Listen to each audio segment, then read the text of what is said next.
코로나 백신을 우리 성도님들은 몇 차까지 맞으셨습니까?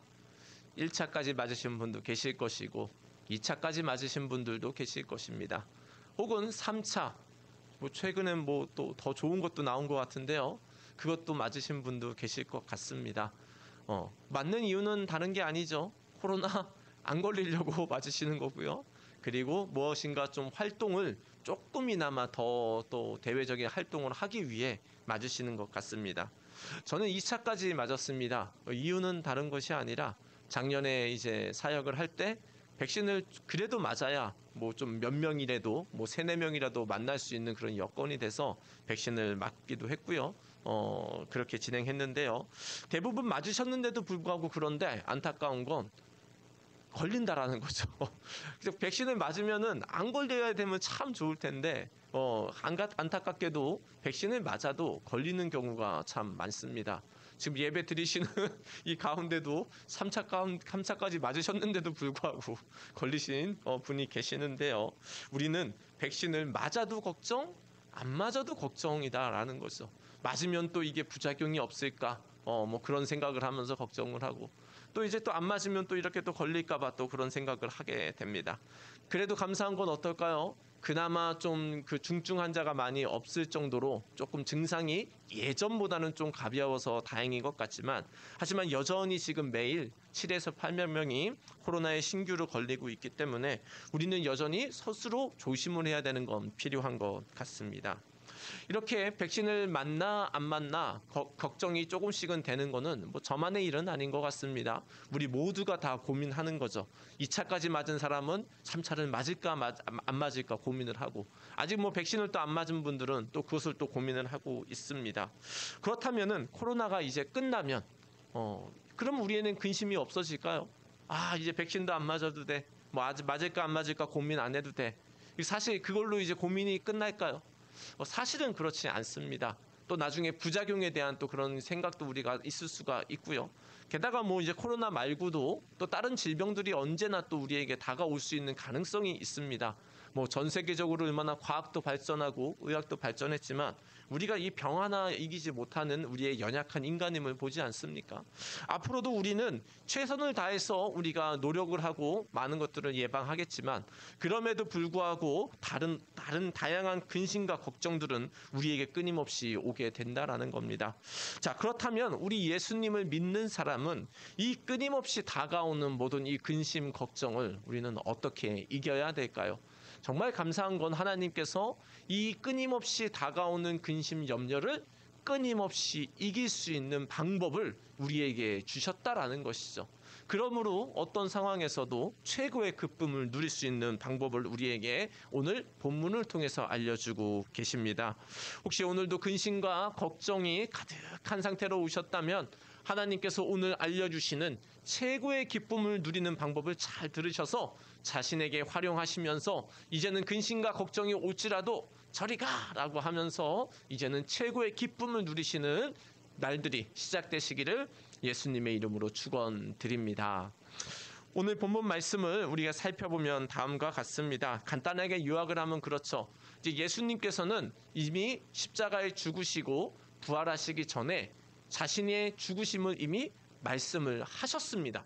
그리고 물론 부활하실 것도 말씀을 하셨죠. 하지만 제자들의 입장에서는 어땠을까요? 믿어졌을까요? 안 믿어졌을까요? 안 믿어졌습니다. 저도 예수님을 믿기 전에는 이게 안 믿어졌죠. 사실 말도 안 되는 사람이 죽었다가 부활한다는 사실은 정말 이 사이비 단체나 하는 이야기 같이 저도 느껴졌는데 사실 제자들도 그랬던 것 같습니다. 아니 죽으셨다가 다시 살아난다 이게 대체 무슨 말인가? 상징인가? 비유인가? 아마 제자들도 헷갈려 했던 것 같습니다. 그 모습을 17절에서 잘 보여주고 있는데요. 우리 17절 우리 한번 같이 읽겠습니다. 시작. 제자 중에서 서로 말하되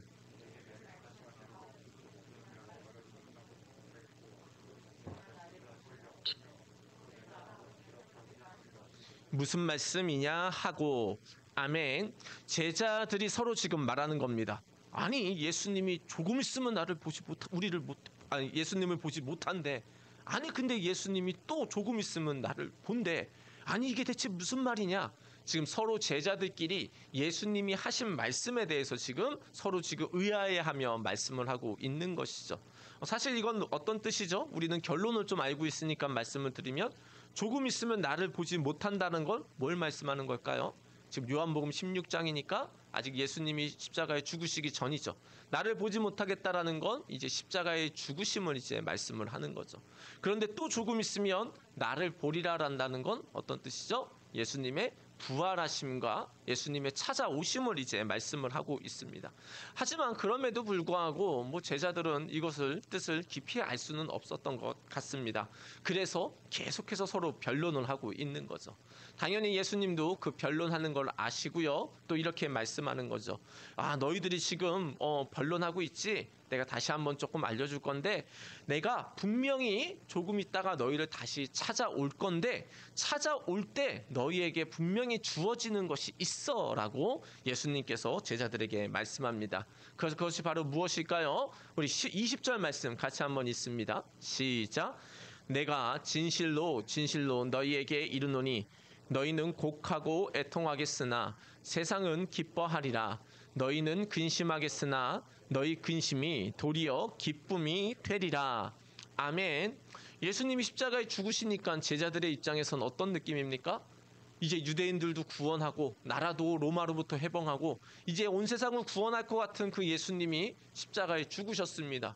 아주 무력하게 로마 군인에 의해서 또 유대인들 지도자들에 의해서 십자가에 죽으시고 채찍을 맞고 비참한 최후를 맞이했다고 생각을 하니까 제자들은 뭐가 가득했죠? 근심이 가득하고 곡하고 애통하는 그런 안타까운 그런 심정이 가득했죠. 하지만 오히려 그 근심 때문에 예수님은 뭐라고 말씀합니까? 그 근심이 있었지만 내가 부활해서 너희를 찾아가면 그것이 어떻게 된다? 오히려 기쁨이 된다라는 것을 지금 말씀을 하고 있습니다. 21절에는 이렇게까지 말씀합니다. 그 비유를 드는데요. 21절 한 번 더 있습니다. 시작. 여자가 해산하게 되면 그때가 이르렀으므로 근심하나 아기를 낳으면 세상에 사람 난 기쁨으로 말미암아 그 고통을 다시 기억하지 아니하노라 아니니라. 아멘. 마치 내가 예수님이 십자가에 죽으심으로 제자들과 예수님을 따르는 사람들이 겪게 되는 고통은 무엇과 비슷합니까? 해산하는 여자와 같다라는 겁니다. 저는 남자라서 이 고통을 잘 모릅니다. 하지만 아이를 낳은 분들의 얘기를 들어보면 진짜 하늘이 무너지는, 이 세상에 그 어떤 고통을 다 가져와도 합친 것보다도 더 큰 아픔이라고 하지 않습니까? 그런데 그 아픔이 바로 예수님이 죽으심으로 제자들에게 있다라는 것이죠. 하지만 그것으로 끝나는 것이 아니고 어떻게 말씀합니까? 오히려 이제는 그 사람이 이제 여자가 해산함으로 고통을 가졌지만 아이를 낳으면 결국 그 기쁨이 있지 않습니까? 그 기쁨으로 결국은 해산했을 때 겪었던 고통을 다 잊게 되는 그 기쁨이 너희에게 있게 된다라는 겁니다. 다시 말하면 예수님이 십자가의 죽으심으로 말미암는 그 절망스러운 상황의 생각과 마음이 있었지만 오히려 예수님이 부활하심으로 너희를 찾아오심으로 그 고통은 오히려 싹 잊어지는 기쁨이 있다라는 겁니다. 지금 단순히 그냥 고통과 근심이 없어지는 게 아니고 무엇 때문에 지금 근심과 염려가 없어지는 겁니까? 부활하신 예수님이 주시는 기쁨을 받으니까 뭐가 이제 기억나지 않는 거죠? 근심과 염려와 아픔들이 이제는 잊게 된다라는 겁니다. 예수님이 주시는 기쁨이 바로 이겁니다. 우리도 세상에 살다 보면 다양한 그런 고통과 아픔이 있지 않습니까? 최근에서도 좀 기사를 읽어보다 보니까 말도 안 되는 또 이상한 엽기적인 일들이 또 있더라고요. 어떤 여자입니다. 여잔데 여자 종창생을 2,000번이 넘는 성매매를 강제로 시켜서 이제 결국은 그 여자는 이제 죽음을 맞이했고 겨울인데도 막 이렇게 막 냉찜질을 하게 만들고 막 정말 나쁜 여자죠.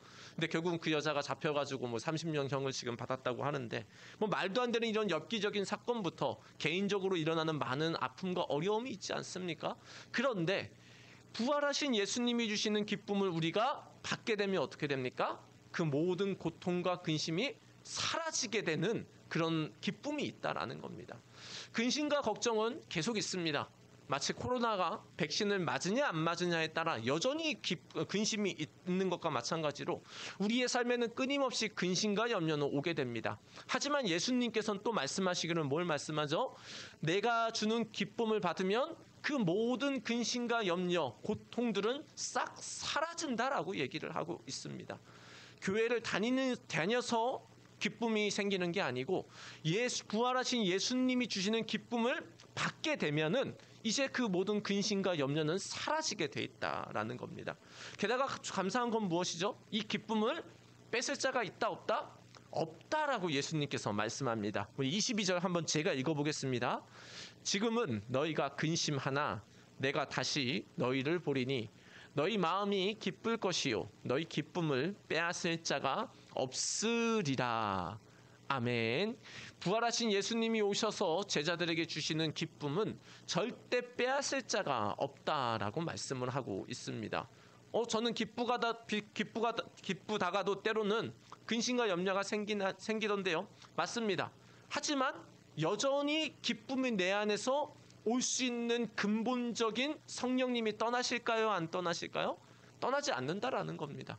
살다 보면 힘들고 어렵고 돈 걱정도 하고 건강 걱정도 하고 사람 걱정도 많이 하게 되지만 여전히 내 안에 기쁨을 주시는 그 부활하신 예수님이 성령으로 계시기 때문에 여전히 나에게 기쁨의 근원 되시고 소망이 되시는 그분이 떠나지 않기 때문에 우리는 어떤 근심과 염려가 와도 다시 성령님으로 말미암은 기쁨으로 우리는 다시 이겨나갈 수 있다라는 것입니다. 우리 성도님들, 예수님이 주시는 이 기쁨을 혹시 맛보셨습니까? 이 기쁨을 맛보시면 정말 세상 부러울 게 하나도 없습니다. 돈이 많아서 부럽다고요? 그렇지 않습니다. 이 예수님이 주시는 기쁨을 받으면은 모든 근심과 염려가 떠나가고 얼마나 든든한지 모릅니다. 저도 그렇게 재산이 많지는 않지만 때로는 그렇게 생각이 됩니다. 예수님을 믿었고 내가 하나님의 자녀가 됐다라는 건 하나님이 나의 백이 된다라는 거 아닙니까? 하나님의 것이 나의 것, 물론 이렇게 완전히 내 것을 내 마음대로 할 수 있는 그런 거는 아니지만 여전히 하나님이 필요하시면 나한테 줄 수 있다는 그런 든든한 마음이 생기는데 얼마나 이렇게 넉넉한 마음이 생기는지 모릅니다. 하지만 세상에서 하나님 없이 갖게 되는 모든 부와 명예, 그런 것들은 뭘 또한 여전히 우리에게 가져오죠? 이 돈 언제까지 내가 벌 수 있을까? 언제까지 유지할 수 있을까? 이거 잘못해가지고 주식이 떨어지는 거 아니야? 여전히 돈이 많아도 근심과 염려가 따라옵니다. 그런데 예수님이 주시는 기쁨은 돈이 없는데도 불구하고 우리의 마음 가운데 기쁨을 줄 뿐만 아니라 우리에게 넉넉한 마음까지도 하나님은 허락한다라는 것입니다. 우리 성도님들이 가장 추구해야 될 것 중에 하나가 바로 이 예수님이 주시는 기쁨을 우리가 추구하셔야 된다라는 것입니다. 예수님 믿는 사람이 전 세계에서 갑부가 됩니까? 사실 그렇지 않지 않습니까?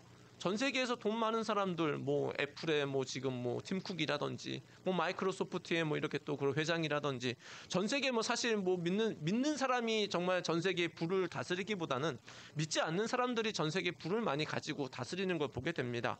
하지만 여전히 예수님을 믿는 우리에게는 그 부나 다른 것이 없어도 충분히 더 기쁨을 누릴 수 있는 것이 있으니 바로 부활하신 예수님이 주시는 이 기쁨이다라는 것입니다. 우리 성도님들, 이 기쁨을 혹시라도 아직 맛보지 못했다면 이 기쁨을 얻기를 사모하시기를 바랍니다. 이 기쁨을 나도 주세요. 이 기쁨을 나에게도 허락해 주세요. 라는 마음으로 주님께 나아가셔야 됩니다.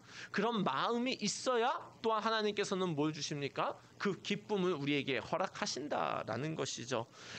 그렇다면 이 기쁨을 우리는 어떻게 얻을 수 있을까요? 중요한 건 그거죠. 기쁨을 준다. 예수님 부활하셨다. 다 좋지만 나와 상관이 있어야 되는 것이죠. 그 기쁨이 내 것이 돼야 되는데 이 부활하신 주님이 주시는 기쁨, 세상의 모든 근심을 싹 날려버리는 이 기쁨을 우리가 어떻게 누릴 수 있을까요? 우리 23절 말씀 같이 보도록 하겠습니다. 시작. 그날에는 너희가 아무것도 내게 묻지 아니하리라. 내가 진실로 진실로 너희에게 이르노니 너희가 무엇이든지 구하는 것을 내 이름으로 주시리라.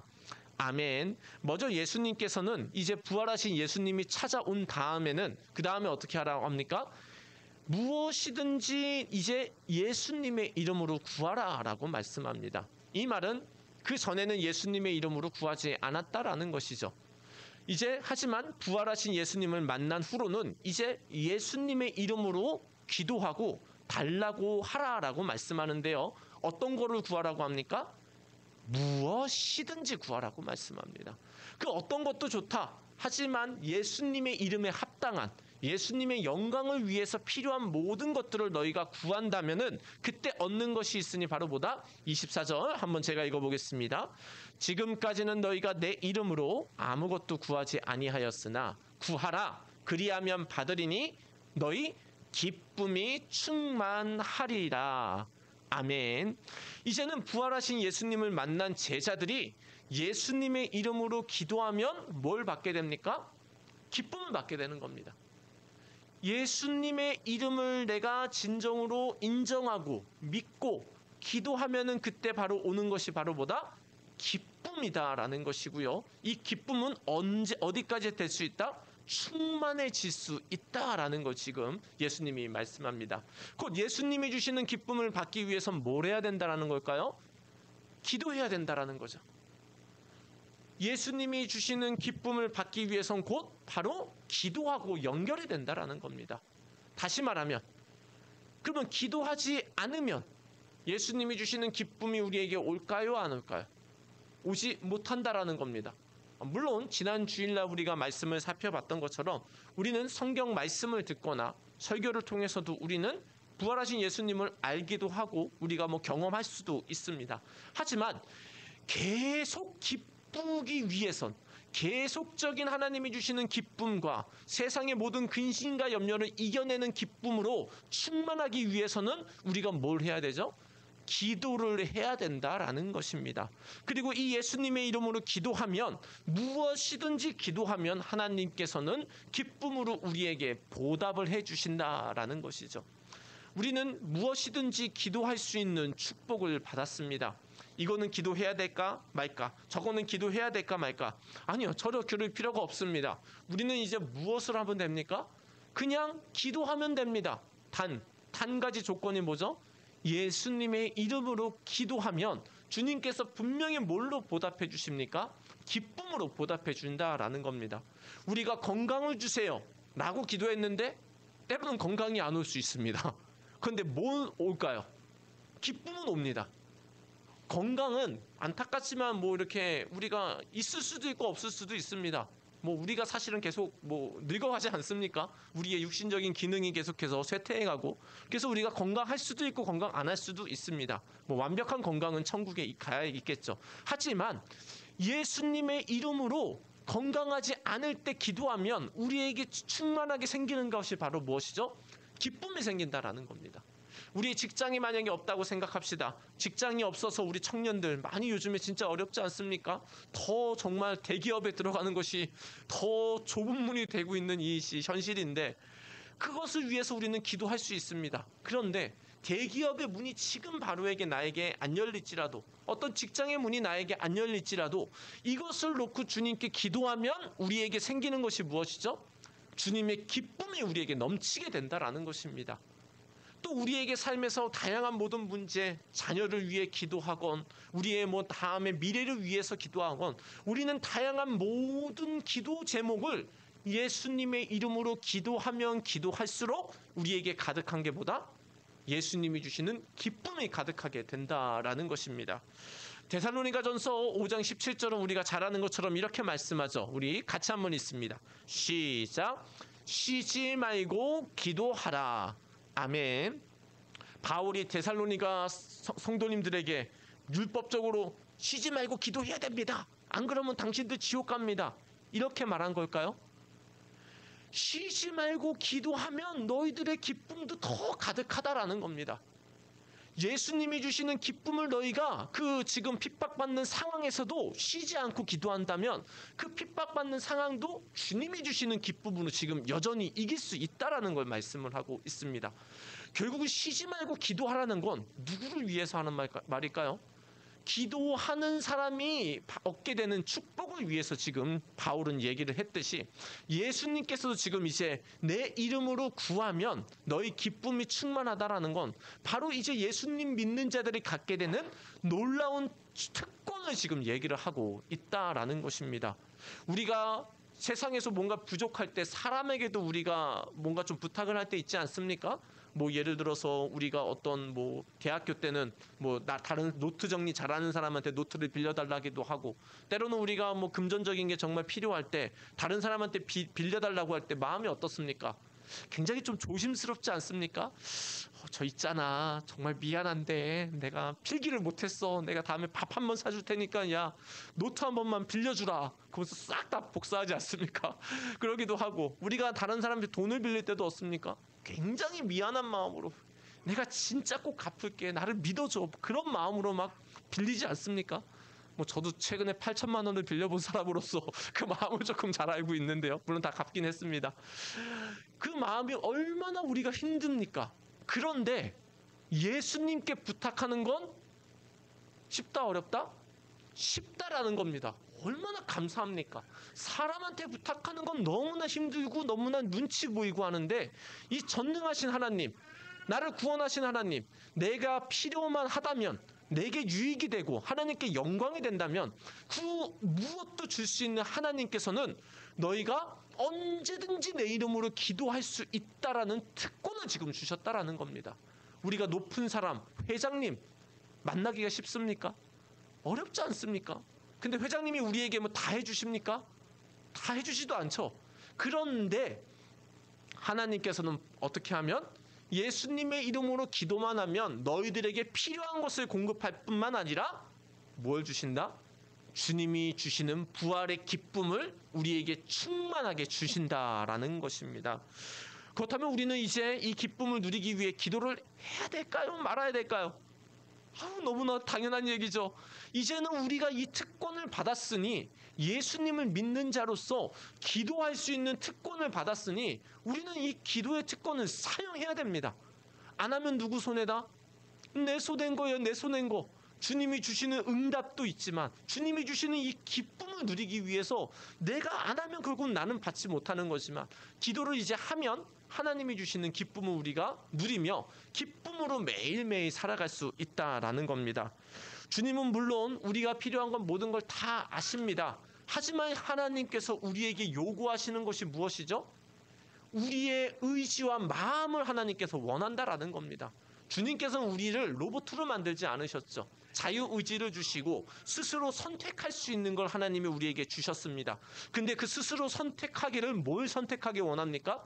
하나님을 선택하기를 원하고 하나님의 말씀을 선택하기를 원하고, 오늘 말씀으로 인하면 이제는 우리가 기도하는 것을 선택함으로 하나님이 주시는 걸 누리기를 원한다라는 겁니다. 뭐 기도 하나님만 그런 건 아닙니다. 세상에서도 그렇습니다. 우리 코로나 지원금 아마 뭐 전 국민적으로 다 받으셨을 겁니다. 그런데 추가적으로 나오는 것도 있는 거 아십니까? 이제 소상공인들이나 굉장히 많이 사업이 어려워진 분들은 뭐 재난지원금이라고 해서 주지 않습니까? 그렇게 나옵니다. 그런데 재난지원금 나오는 거에 더불어서 여전히 또 추가로 주는 게 있습니다. 그런데 그거는 신청을 해야 줄까요? 안 해도 줄까요? 안 하면 안 준다라는 겁니다.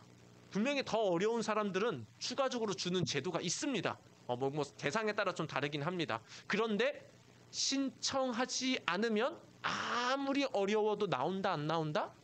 지원금도 나오지 않는다는 겁니다. 세상에서도 이렇습니다.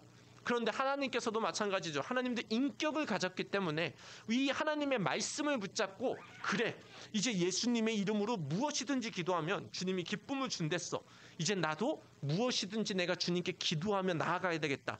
이렇게 기도하면서 내 삶을 기도로 연결시키며 나아가면 우리의 일상은 성령님이 주시는 기쁨으로 계속해서 가득해지는 겁니다. 근심이 와도 또 기도하면 기쁨으로 말미암아 또 고통을 잊어버리게 됩니다. 내 앞에 어떤 어려운 거 문제가 있어도 기도하면 주님이 그걸 해결해 줄 뿐만 아니라 주님이 주시는 기쁨이 오니까 또 그 고통을 이겨나가게 된다라는 것이죠. 에베소서 6장 18절은 이렇게 이렇게 바울이 말씀했습니다. 쉬운 성경을 같이 한번 읽습니다. 시작. 영영 안에서 늘 기도하고 필요한 모든 것을 위해 간구하라. 언제나 준비된 마음으로 좌절하지 말고 다른 그리스도인들을 위해서도 기도하십시오. 아멘. 바울이 뭐라고 말씀합니까? 성령 안에서 언제 기도하라? 늘 기도하라 라고 말씀합니다. 우리 늘 함께하는 교회에 다 알맞는 아주 본문인데요. 성령 안에서 늘 기도할 수 있고 기도하는 것이 바로 우리 믿는 자의 특권이다라고 말씀합니다. 바울이 감옥에서도 기뻐할 수 있었던 이유는 무엇일까요? 감옥에 여전히 있어도 본인이 하나님께 기도하는 걸 누구도 막을 수 있다 없다? 못 막는 겁니다. 그러니까 바울이 감옥에 가던 매를 맞던 사람들이 욕을 하고 핍박을 해도 기도 가운데 늘 성령 안에서 기도하는 바울에게 임하는 그 기쁨은 그 아무도 빼앗아갈 수 없었다라는 것입니다. 우리 성도님들은 지금 근심으로 가득하십니까? 기쁨으로 가득하십니까? 만약에 지금 기쁨이나 염려로 더 가득하시다면 뭐를 더 해야 될까요? 예수님의 이름으로 기도하는 걸 더 하시면 주님이 주시는 기쁨으로 이제 모든 근심과 염려는 떠나가게 됩니다. 근심과 염려는 또 오겠죠. 하지만 여전히 우리가 또 예수님의 이름으로 기도하면 주님이 주시는 기쁨으로 우리는 그 모든 염려와 근심을 우리는 이겨나갈 수 있다라는 것입니다. 오늘부터 이렇게 하시기를 바랍니다. 예수님의 이름으로 모든 일을 기도로 바꾸시기를 예수님의 이름으로 축복합니다. 예수님의 이름으로 이제 모든 일을 기도로 바꾸신다면 계속적으로 성령님은 우리에게 충만한 기쁨을 누리게 하시게 될 겁니다. 아이가 아픈가요? 병원에도 가야 되겠죠. 인터넷에서 어디로 가야 될지 정보도 찾아야 되겠지만 뭘 하면서 찾아야 됩니까? 예수님, 우리 아이 치료해 주세요. 예수님, 어느 병원으로 가면 좋을까요? 예수님, 이 아이가 어느 병원에 가야 될지 알려주세요. 좋은 선생님 만나게 해주세요. 단순히 그냥 아이를 병원에 휙 갖다 맡기는 것과 이렇게 기도하면서 진행하는 것은 천지 차이죠. 우선 이 아이도 하나님께서 아픈 것도 도와주시겠지만은 기도하는 가운데 우리가 근심 염려로 불안에 떠는 게 아니고 그 아이를 치료하고 병원에 맡길 때도 기도할 때 주님이 주시는 기쁨으로 넉넉히 이겨나갈 수 있다라는 겁니다. 직장을 또 마찬가지입니다. 직장에 내가 사업을 하고 프로젝트를 하는데 뭔가 일이 막 잘 안 되고 꼬일 때도 있지 않습니까? 그때 그냥 이거 어떡하지? 어떡하지? 내가 저분한테 좀 도움을 청할까? 어떻게 해야 되지? 이렇게 하는 것과 그렇게 여전히 여러 가지 문제가 있지만 예수님, 내 이 사업을 내가 다시 일으킬 수 있도록 도와주세요. 하나님, 나에게 지혜를 주세요. 하나님, 나에게 돕는 사람을 붙여주세요. 이거를 어떻게 해결하면 도와줄지 알려주세요. 기도하면서 그렇게 찾는 것은 천지 차이다라는 것입니다. 주님이 주시는 기쁨을 누리면서 그 일을 해결할 수 있는 방법, 바로 기도할 때 일어나는 것이고요. 만약에 기도하지 않고 우리가 세상 일들을 해결해 나간다면 우리는 어디 가운데 잠기며 살아갑니까? 세상의 근심과 염려의 파도 가운데 잠겨서 전혀 행복하지 않은 상태로 우리는 살아가게 될 것이다라는 것입니다. 우리 성도님도 오늘부터 모든 일을 예수님의 이름으로 기도하며 살아가심으로 주님이 주시는 기쁨이 충만하시기를 예수님의 이름으로 축복합니다. 그 아무도 빼앗을 수 없는 그 예수님의 이름으로 기도하는 기쁨의 축복, 이제는 누리시기를 바랍니다. 식사를 하셔도 기도하시고 사람을 만나도 기도하시고 내 어마어마한 프로젝트를 위해서도 기도하시되 매일매일 살아가는 일상을 위해서도 기도하시며 그냥 기도가 쉬지 않는 호흡이 되시기를 바랍니다. 그렇게 하심으로 하나님이 주시는 기쁨이 주일에만 반짝 있는 것이 아니라 아침, 점심, 저녁 하루 24시간 일주일 내내 예수님이 주시는 기쁨이 가득한 그런 우리 모든 성도님들이 되시기를 바랍니다. 우리가 이제 예수님의 이름으로 기도하는 것이 일상화된다면 우리는 어떤 근심과 문제가 와도 여전히 예수님이 주시는 기쁨으로 우리는 행복할 수 있습니다. 우리가 예수님의 이름으로 이제 기도하며 우리가 삶을 살아간다면 내게 어떤 병이 오고 나에게 어떤 문제가 와도 이제는 그것과 상관없이 우리는 다시 기쁨으로 우리가 이겨나갈 수 있게 됩니다. 무엇보다 예수님의 이름으로 우리가 기도하며 살아간다면 어떤 내 모든 상황과 환경과 상관없이 주님이 주시는 기쁨 가운데 승리하며 살아갈 수 있다라는 것입니다. 지금부터 꼭 주님이 주신 이 기도의 축복을 활용하시기를 바랍니다. 그러므로 하나님이 주시는 그 부활의 기쁨, 행복이 매일매일 순간순간 가득한 우리 모든 성도님들의 삶이 되시기를 예수님의 이름으로 축복합니다.